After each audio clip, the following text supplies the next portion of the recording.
300នេះបាញ់កាងមួយហើយទៅចូលម៉ាស៊ីនមួយហើយនឹងតកៀកមួយគូបាទបាញ់គូបាទហើយព្រុស04នេះបាញ់កាងមួយហើយនឹងពលមួយ03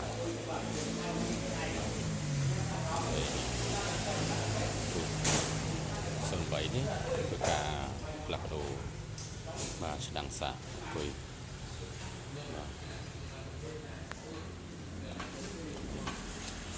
300នេះគឺការ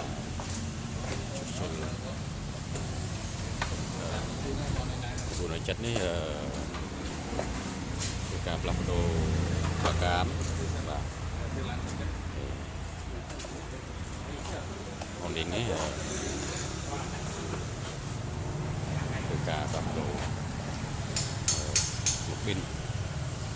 បាទ300បាញ់កាងមួយបាទហើយសម្រាប់ពុកម៉ែបងប្អូនដែលមានអំណរចង់ជួសជុលបាទរថយន្តបាទមិនថាបាទសេរីទេបាទគ្រប់សេរីបាទតើតើនឹងប្រព័ន្ធភ្លើងបាទម៉ាស៊ីនបាទក៏ដូចជាប្រអប់លេខបាទហើយតើតើនឹងបាញ់ថ្នាំតោនបាទបងប្អូនអាចដំណើរមកតាមយ៉ាងបាទលេខសម្បត្តិបានសម្បត្តិតាមលើវីដេអូបាទសម្បត្តិសូមអរគុណសូមគោរពលា